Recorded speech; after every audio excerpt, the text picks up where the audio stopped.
Bienvenue sur Reddit, le meilleur de Reddit, mais en français. Aujourd'hui, je vous raconte les histoires de personnes qui pensent vraiment être le centre du monde. C'est enrageant. Mais pas d'inquiétude. Généralement, le karma s'occupe de leur cas.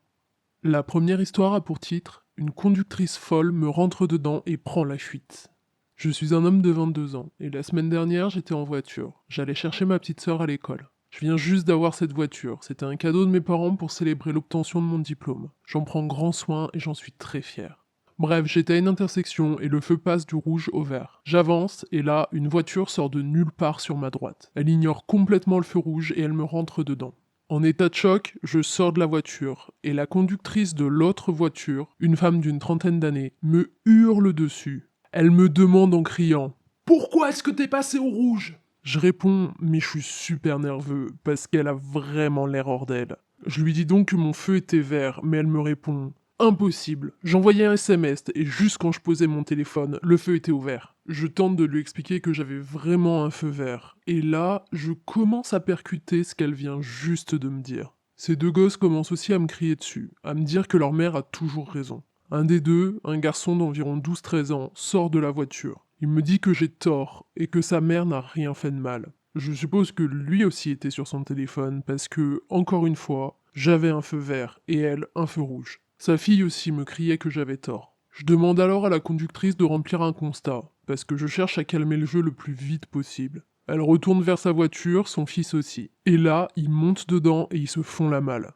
C'est à ce moment-là que je me rends compte que la voiture n'a pas de plaque, donc je sais pas trop ce que je vais faire. J'ai appelé les flics et une dépanneuse, et les témoins de la scène sont restés avec moi pour confirmer mon histoire auprès des flics. Mes parents vont me tuer, ils ont dépensé beaucoup d'argent pour cette voiture. J'ai un travail, mais ça paie pas beaucoup, donc je sais pas si je vais pouvoir payer les réparations. Mais heureusement, déjà la voiture est réparable. Je veux pas emprunter constamment une voiture à mes parents.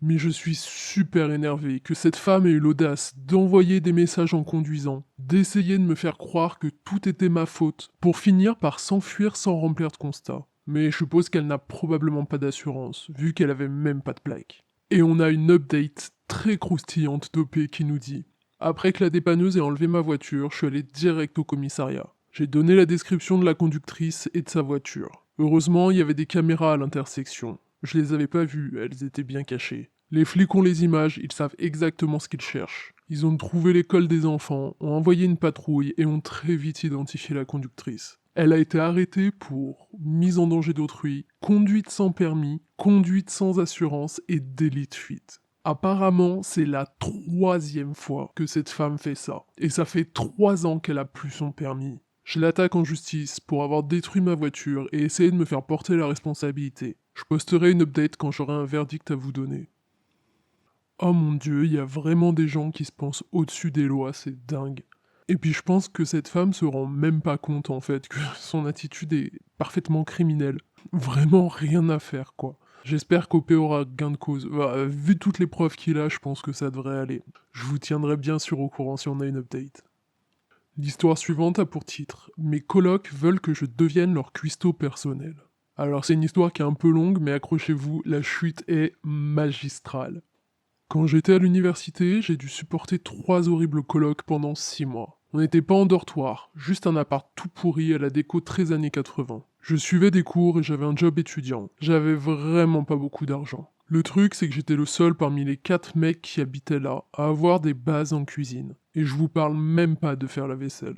Il y avait que 2 supermarchés accessibles à pied ou à vélo. L'un était un magasin normal, l'autre un hard discount. C'est dans le second que je faisais la plupart de mes courses. Mes colocs mangeaient surtout des cochonneries, tout ce qu'ils pouvaient trouver tout près. Donc bien sûr, je pouvais pas conserver mes restes pour le lendemain, parce qu'ils disparaissaient systématiquement. On se disputait aussi sur la répartition des tâches ménagères, mais ça a fini par se résoudre. 2 de ces 3 gars étaient amis avant d'emménager, et le troisième s'intégrait parfaitement avec eux au début. Les histoires sur la bouffe ont commencé un matin, alors que je me faisais des œufs pour le petit-déj. Des œufs avec du fromage sur du pain avec de la mayo. Un super petit-déj très simple à faire. Un de mes colocs m'a vu manger ça et m'a demandé de lui en préparer un. Je refuse en m'excusant. Je lui explique que j'ai un budget repas limité et que la poêle est déjà sale. Il grogne et lève les yeux au ciel. Je lui dis que c'est très simple à faire s'il veut acheter les ingrédients lui-même. Mais il rechignait clairement à cette idée. Un autre jour, au petit-déj, je me fais un écrasé de mollets. Ça a encore plus attiré leur attention. C'est un œuf cuit à l'eau dans sa coquille, avec le blanc cuit mais le jaune encore coulant. Puis il suffit d'écraser les œufs avec une fourchette quand ils sont prêts. C'est pas évident à réussir comme cuisson, et je les rate la moitié du temps. Mais c'était délicieux, juste avec du sel et du poivre, ou même avec de la sauce piquante. Ça fait longtemps que j'en ai pas mangé, mais j'adore sur du pain toasté ou sur du riz. Je faisais souvent des repas à base d'œufs. Ils étaient vraiment pas chers au magasin discount, genre 1$ le carton. En plus, j'aime pas trop les céréales et je préfère le petit-déj salé. J'ai répété à mes collègues sur tous les tons qu'ils étaient parfaitement capables de cuisiner la même chose s'ils me laissaient leur montrer comment faire. Mais ils préféraient continuer à se plaindre que je préparais de la nourriture qu'ils n'avaient pas le droit de manger. Ils voulaient manger de bons petits plats à la maison, mais ne voulaient surtout pas faire le moindre effort. Et entre nous tous, j'étais le seul à vraiment galérer sur le plan financier. Ils avaient tous des ordis et consoles dernier cri. L'un d'entre eux avait même une voiture. Moi, j'avais une Nintendo 64 et une télé cathodique. Des cadeaux d'amis qui avaient pris pitié de moi. J'avais aussi fait un peu des folies en m'achetant une GameCube et un ordi de seconde main. Quand ils n'étaient pas en cours, mes colocs passaient leur temps à jouer à des jeux vidéo, regarder YouTube et juste faire les patates de canapé. Je pense qu'ils croyaient que je me laisserais faire sans un bruit au début. Mais je suis le genre de gars qui paraît chill jusqu'à ce qu'on pousse le bouchon trop loin. Et c'est ce qu'ils ont fait quand ils ont volé ma bouffe et mon électronique. Voilà ce qui s'est passé. Un soir, je me suis préparé un bon petit dîner. Je sais plus trop ce que c'était. Mes colocs se sont tous ligués contre moi, à me dire que leur dîner était toujours naze quand ils mangeaient à l'appart. Forcément, ils mangeaient que des plats tout prêts. Ils voulaient que je leur prépare enfin quelque chose de bon à manger. Je leur ai dit que s'ils me donnaient chacun 5$, nous cuisinerait un plat le lendemain soir. Ils ont accepté. Ma plus grosse erreur a été de ne pas demander l'argent immédiatement. Je suis allé faire les courses. Viande hachée, sauce tomate, du pain à l'ail, des pâtes et des petits pois. J'en ai fait un super repas. Mais quand je leur ai demandé de payer leur part, ils ont ri et refusé. Ils avaient l'air de considérer qu'ils m'avaient fait une très bonne blague. Quand je me suis énervé, ils m'ont dit qu'ils en avaient marre que je me la pète en cuisine et que je partage jamais. Je leur ai simplement dit que je cuisinerais plus jamais pour eux. Et je m'y suis strictement tenu. Ils ont essayé de me demander à nouveau, mais j'ai toujours refusé. Ils ont même proposé de payer, mais tout en refusant de me donner ce qu'ils me devaient pour la première fois. Donc je suis à peu près certain qu'ils allaient juste refaire la même chose. Argent ou pas, j'avais ma fierté. Et je le pensais vraiment quand je leur ai dit que je cuisinerais plus jamais pour eux. Ils ont commencé à se comporter avec moi comme des enfants quand leurs parents leur refusent de la nourriture. Et ils s'énervaient quand je leur faisais remarquer. Je sais pas à quoi ressemblait leur famille en grandissant, mais il était très clair qu'ils n'avaient pas souvent entendu le mot non. Un jour, je rentre du boulot et je me rends compte que toute ma nourriture a disparu du frigo et des placards. Et aucun de mes colocs n'était là. J'étais furieux et je pouvais même pas régler le problème avec eux tout de suite. Donc je décide de jouer à des jeux vidéo pour me calmer. Mais mes consoles n'étaient plus là. J'ai pété les plombs. Je suis allé voir un pote que j'avais dans un autre appart de l'immeuble et je lui ai demandé conseil. Il a eu une idée diabolique et m'a proposé de se cacher et de filmer mes colocs pendant qu'on s'expliquait sur la situation. Mais uniquement si je payais 20$ pour son travail.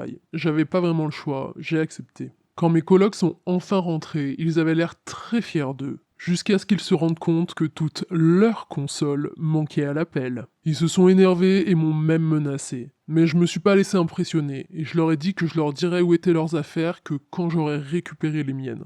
Ils ont avoué qu'ils avaient mis toute ma bouffe dans un sac poubelle avant de le jeter dans une benne. Ensuite, ils ont planqué mes consoles et ma télé quelque part dans l'immeuble avant d'aller à une soirée. Je leur ai demandé pourquoi ils avaient fait ça, et ils m'ont dit que c'était parce qu'ils étaient sous. C'était le week-end et ils avaient bu toute la journée. Ils essayaient de me convaincre que c'était une simple blague, tout en me disant que j'étais allé trop loin. J'ai explosé de rire et je les ai traités d'énormes hypocrites après ce qu'ils ont fait. Je leur ai juste rendu l'appareil. L'un d'entre eux avait l'air prêt à me mettre une raclée. Donc j'ai attiré leur attention vers la fenêtre. Ils ont alors vu que notre voisin était de l'autre côté de la fenêtre, caméra en main, et qu'il filmait la scène. Il m'a fait signe que tout était dans la boîte, avant de descendre par l'escalier de secours extérieur. J'explique alors à mes colocs que le voisin a enregistré toutes leurs confessions. Leur harcèlement, vol et consommation d'alcool par des mineurs, puisqu'on n'avait pas encore 21 ans. J'ai dit que j'enverrais l'enregistrement à l'administration de l'université s'ils ne faisaient pas ce que je leur disais. Je savais bien qu'ils voudraient pas que tout ça se retrouve dans leur dossier. L'année précédente, des étudiantes avaient été exclues de l'université pour harcèlement d'une coloc, et la consommation d'alcool pour les moins de 21 ans était très mal vue. Ils étaient tous plus pâles les uns que les autres. Je leur ai dit que je voulais toutes mes affaires, immédiatement, et qu'ils me remboursent la nourriture qu'ils avaient jetée. La balle était dans leur camp.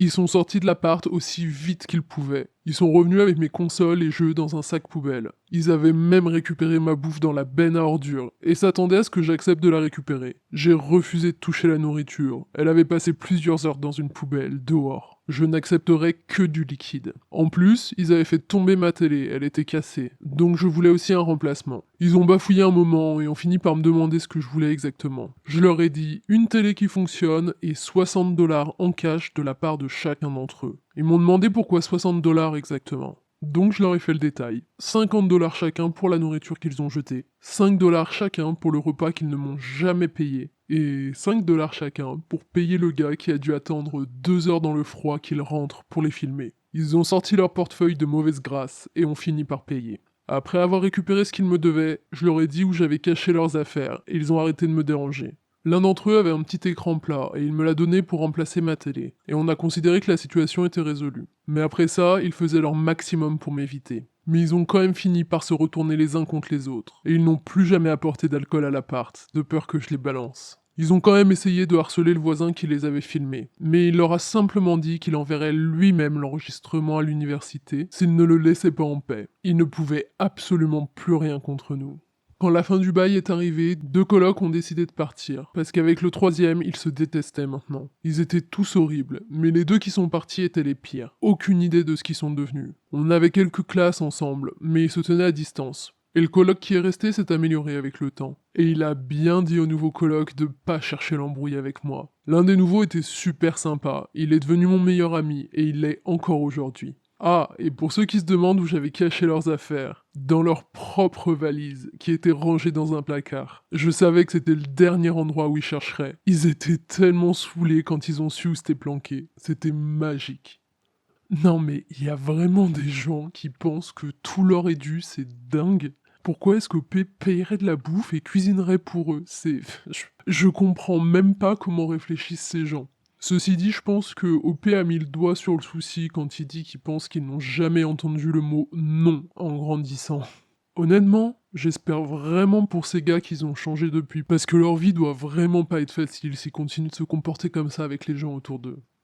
L'histoire suivante a pour titre Une horrible famille retarde le décollage de l'avion et fait une crise de larmes. J'ai pris un vol qui traversait tout le pays récemment, de Baltimore à Seattle, de la côte est à la côte ouest donc. Le vol devait partir à 7h du matin. Je suis arrivé à l'aéroport vers 5h. Je voulais enregistrer ma valise, passer la sécurité, puis prendre un petit déjeuner avant le décollage. Mon plan ne s'est pas du tout passé comme prévu. Quand je suis arrivé au comptoir d'enregistrement, il y avait une file de 15 à 20 personnes devant moi. Mais j'ai pensé que ce serait pas un problème. Ce que j'avais pas prévu, c'était la famille au début de la ligne qui voulait enregistrer 16 valises. Il y avait que 2 employés qui s'occupaient du comptoir à ce moment-là. La fameuse famille était composée de la mère, du père, d'un bébé et de 2 enfants qui avaient l'air d'avoir entre 4 et 9 ans. Ils ne s'étaient pas enregistrés en ligne, ils n'avaient pas prépayé pour leur bagage et ils n'avaient rien étiqueté. En plus, ils ont eu des soucis avec leur carte de crédit, et la personne du comptoir a passé un temps de fou à essayer de leur trouver 5 sièges au même endroit, sur un vol plein à craquer. Au final, ils ont passé plus d'1 heure au comptoir, avec un des 2 employés.